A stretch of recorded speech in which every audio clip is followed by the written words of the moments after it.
दोस्तों, मेरे इस चैनल में आप सभी का दिल से स्वागत है। आज की इस वीडियो में आप लोग एक ऐसी वीर जवान की सच्ची कहानी सुनेंगे जो सुनकर सभी वीर जवान के प्रति आपका सम्मान और भी बढ़ जाएगा। दोस्तों, कहते हैं कि एक सच्ची देशभक्त का अगर प्राण भी चला जाए तब भी उसकी अंदर की देशभक्ति नहीं मरती, और इस चीज का पुख्ता सबूत आप लोग इस वीडियो में देखने जा रहे हैं। तो चलिए दोस्तों, उस महान वीर सैनिक की आगे की कहानी क्या है वो जान लेते हैं। दोस्तों, ज्यादातर लोग आत्माओं का एग्जिस्टेंस पर बिलीव नहीं करते हैं, लेकिन ये एक ऐसी इंडियन सोल्जर की आत्मा की कहानी है जो मरने के बाद भी देश की सरहदों की रखवाली कर रहा है। इस सैनिक की आत्मा के एग्जिस्टेंस की बात भारतीय सेना भी स्वीकार करती है। ये सोल्जर, जिनका नाम था हरभजन सिंह, उनका जन्म 1946 के 30 अगस्त को सरदाना नाम के एक गाँव में हुआ था, जो कि आज के टाइम पे ये गाँव पाकिस्तान में स्थित है। साल 1966 में जब उनका एज 20 साल का था, तब वो इंडियन आर्मी के पंजाब रेजिमेंट की 24वीं बटालियन में बतौर एक सिपाही के पद में भर्ती हो गए। कुछ साल नौकरी करने के बाद उनकी पोस्टिंग सिक्किम के भारत चाइना बॉर्डर पे स्थित नाथुला पर कर दी जाती है। ये इलाका समुद्र तल से लगभग 13,200 फीट की ऊंचाई पर स्थित है। वहाँ पे कुछ दिन ड्यूटी करने के बाद 1968 के 4 अक्टूबर के दिन हरभजन सिंह घोड़ों के एक काफिले पर जरूरी सामान को लाद कर डोंगचुला से अपनी पोस्ट की तरफ लौट रहे थे, और उसी टाइम मौसम का हालत भी अचानक से खराब हो जाता है और चारों तरफ भारी बर्फबारी होना भी चालू हो जाता है। इतनी बर्फबारी के कारण उनके सामने घना कोहरा छा जाता है और चलते चलते अचानक से पहाड़ी रास्तों पर उनका संतुलन बिगड़ जाता है और वो घोड़ समेत एक बर्फीली नदी में गिर जाते हैं। पहाड़ी से नीचे नदी में गिरने के कारण उनकी वहाँ पे मृत्यु हो जाती है और नदी के तेज बहाव में उनका शरीर बहकर घटनास्थल से लगभग 2 किलोमीटर दूर तक पहुँच जाता है। जब हरभजन सिंह समय से अपनी पोस्ट पर नहीं पहुँचे, तब सेना ने उनके लिए खोज शुरू कर दी थी।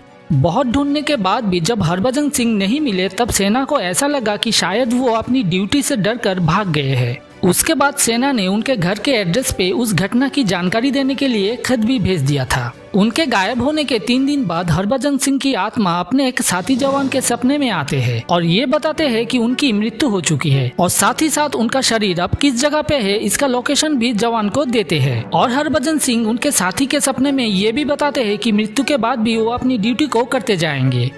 सपने में यह सब देखने के बाद सुबह होते ही उनके साथी जवान ने वहाँ के बड़े अधिकारियों को इस चीज के बारे में बताते हैं, और इसके बाद उनका शरीर का तलाश फिर से सेना द्वारा शुरू कर दी जाती है, और सेना को भी उनका शरीर सपने में बताया गया जगह में से ही मिलता है। उनके बॉडी मिलने के बाद ये इन्फॉर्मेशन उनके फैमिली को तुरंत भेज दिया जाता है, और इसके बाद सेना ने पूरे सम्मान के साथ उनके अंतिम संस्कार भी करते हैं। मृत्यु के समय हरभजन सिंह का उम्र था सिर्फ 22 साल। उनके मृत्यु के कुछ दिन बाद हरभजन सिंह की आत्मा फिर से अपने साथी जवान के सपने में आते हैं और ये कहते हैं कि उनका सिर्फ शरीर गया है, लेकिन फिर भी उनका आत्मा बॉर्डर पर ड्यूटी करती रहेगी। उस दिन के सपने को साथी जवान ने वहम समझकर ध्यान नहीं दिया था, लेकिन उसके कुछ दिन बाद फिर से वही सब सपने वो साथी जवान देखने लगा, और साथ ही साथ कुछ अजीब घटनाएं भी पूरे यूनिट के साथ घटने लगी। जैसे कि किसी भी जवान से अगर कोई भी गलती होने वाली होती थी या उनके साथ कोई भी अनोखी घटना होने वाली होती थी, तब हरभजन सिंह की आत्मा उनके सपनों में आके पहले से ही उनको आगाह कर देते थे, और अगर कोई भी जवान उनकी बताई गई बातों का नजरअंदाज कर देता था, तब उनके साथ बाद में वही सब बातें बिल्कुल सच में साबित होती थी। अगर कोई भी जवान ड्यूटी के दौरान लापरवाही करता तो उनकी आत्मा उसे तुरंत सचेत कर देती थी।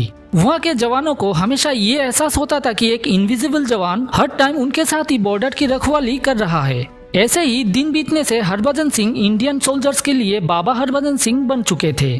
जब ये बात फैलने लगी, तब सेना के बड़े अधिकारियों ने इसकी पुष्टि करते हुए खुद भी हैरान हो गए थे। बाबा हरभजन सिंह की आत्मा चीन की तरफ से की जाने वाली किसी भी घुसपैठ की इंफॉर्मेशन इंडियन आर्मी को 72 घंटे पहले ही दे देते थे, और तो और इसके लिए चीन के सेना को भी ऐसा ना करने के लिए अवगत करा देते थे। ऐसा कई बार हुआ कि चीन के सेना ने रात को घोड़े पर सवार एक भारतीय सेना को उनके जगह पर गश्त लगाते हुए देखते थे, और उसके बाद चिट्ठी लिखकर इसकी शिकायत भी करते थे। लेकिन जब भारत की तरफ से इसको इनकार कर दिया जाता था, तब चीन के जवान भी कुछ समय के लिए उनका सभी एक्टिविटी को बंद कर देते थे, और ऐसे होते होते चीन के सैनिक भी बाबा हरभजन सिंह की आत्मा के एग्जिस्टेंस पर विश्वास ना चाहते हुए भी करने लगे थे। इसके बाद सेना ने बाबा हरभजन सिंह की आत्मा को ड्यूटी पर तैनात सिपाही का दर्जा दिया, और साथ में उनको सभी सुविधाएं भी प्रदान की गई जो कि एक सैनिक को दी जाती है। सेना ने उनके बंकर को एक मंदिर के रूप दे दिया था। बंकर में उनके कपड़े, वर्दियां, जूते, बिस्तर और साथ में बाकी सामान को भी रख दिया गया था। और बाबा हरभजन सिंह को आम सैनिकों की तरह सैलरी, बोनस, प्रमोशन, छुट्टियां और खाना जैसा सभी सुविधाओं को दी जाने लगी। उसके बाद उनको भारत चीन बॉर्डर पर होने वाली हर फ्लैग मीटिंग्स में शामिल किया जाने लगा। उन मीटिंग्स में उनके नाम से एक खाली कुर्सी को भी रखा जाता था। और तो और उन मीटिंग्स में चाइना के ओर से भी एक खाली कुर्सी को उनके नाम से रखा जाता था।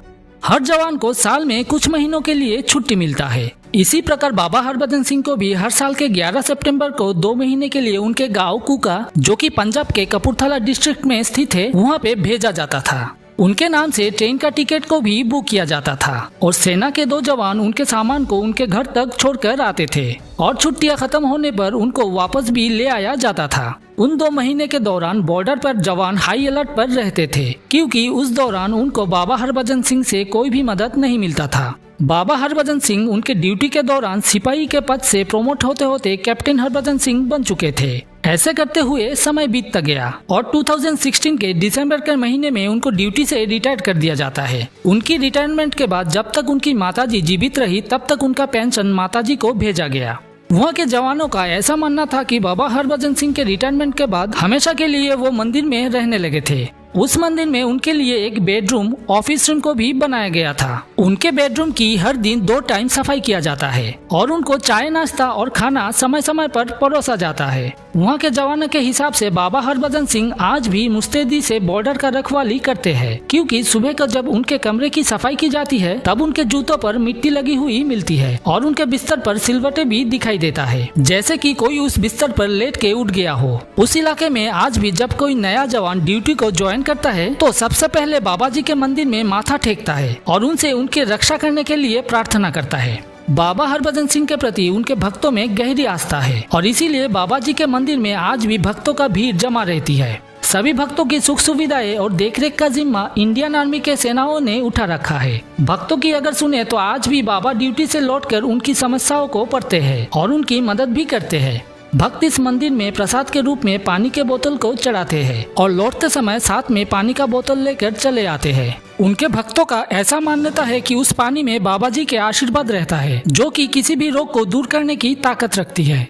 तो दोस्तों, ऐसे वीर जवान को लाखों सलाम, जो कि मरते हुए भी देश की सेवा करना ना भूले। और भारत के बाकी सभी जवानों के लिए मुझे गर्व है, क्योंकि वो लोग अपनी जान को हथेली पे रख के हर रोज बॉर्डर की रखवाली करते हैं और जिसके कारण हम सभी रात को चैन की नींद सो पाते हैं।